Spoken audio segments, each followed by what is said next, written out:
Pablo Ruiz Picasso.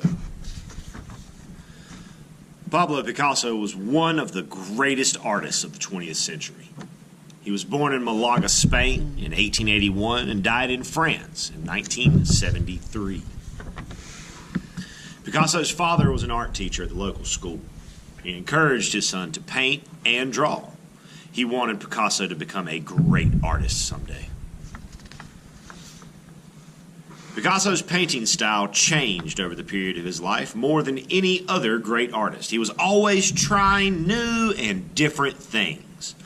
The painting above, this one, was done when he was only 15 years old.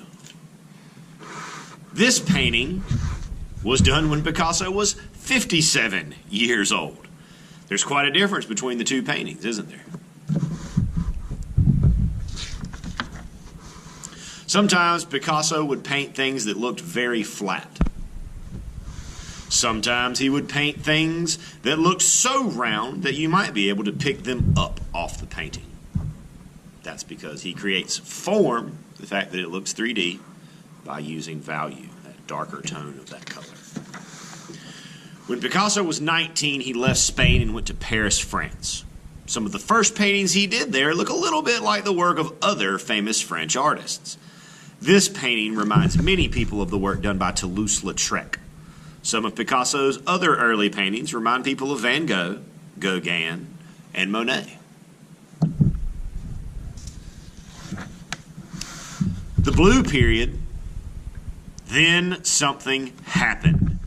Picasso's paintings changed. His work became different from anyone else's. His best friend died, and Picasso felt alone and sad.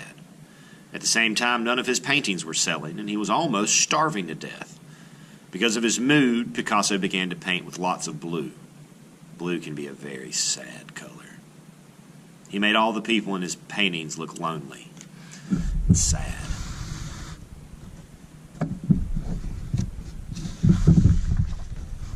Some people thought Picasso's blue paintings were great. Others, including Picasso's father, thought they were just too strange. This meant his paintings were controversial.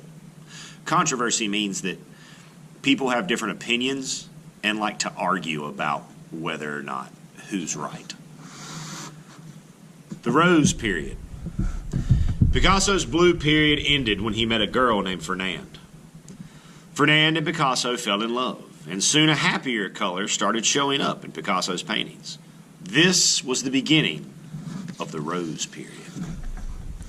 Not only were Picasso's colors happier during the Rose Period, but he started painting happier things. Picasso painted a lot of circus people during this time.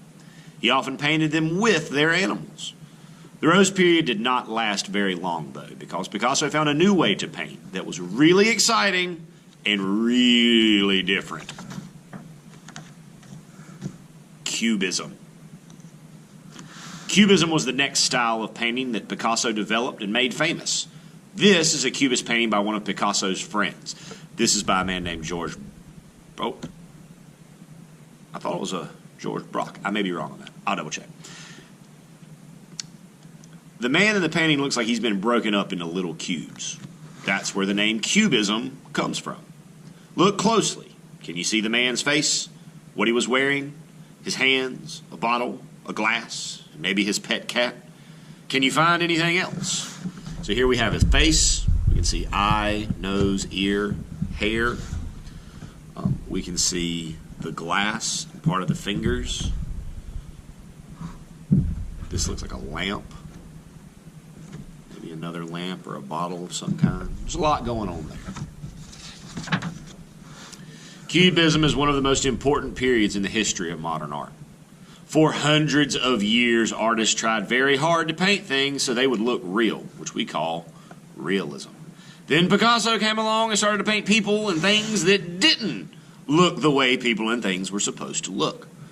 Picasso was always shocking people, but when he started painting people who had eyes and noses in the wrong places, well, even some of his closest friends thought he had gone too far. Picasso kept working with Cubism and changed it over the years. It became much more colorful and flatter looking. It also became easier to see what Picasso was painting. In the painting Three Musicians, you can see the three musicians and tell what instruments they're playing. In another style that popped up for a while, Picasso painted people who had looked more real again.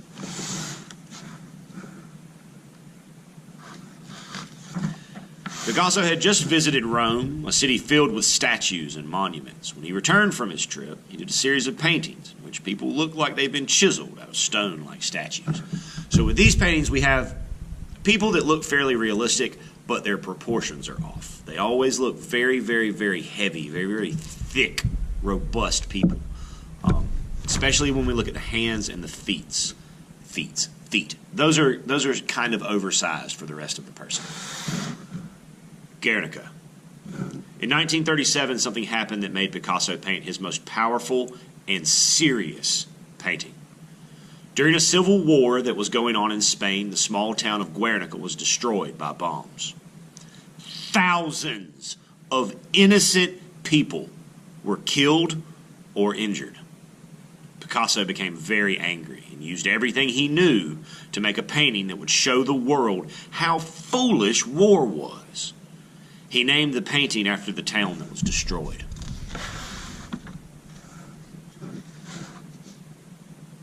Picasso used darker colors, cubism, and lots of expression to get his angry feelings across in this painting. He also used size. This painting is huge. It's 12 feet high and 25 feet wide. Our whole class could stand in front of that painting without anyone having to be in front of or behind anybody else. It's huge. Many of Picasso's paintings look funny because of the way he moves, eyes, noses, and chins around. The amazing thing about these paintings is how much they look like the real person. Look at the painting of Picasso's best friend, Jamie Sebart. On the opposite page, does it look like the same man shown in the painting below? So here we have Picasso's portrait of Sartre. Here we have the man, Sebart. The thing that made Picasso such a great artist was his originality. He had the imagination to try new and different things through his entire life. Sculpture, realistic painting, etching. Etching is a kind of printmaking. And then his Cubist painting.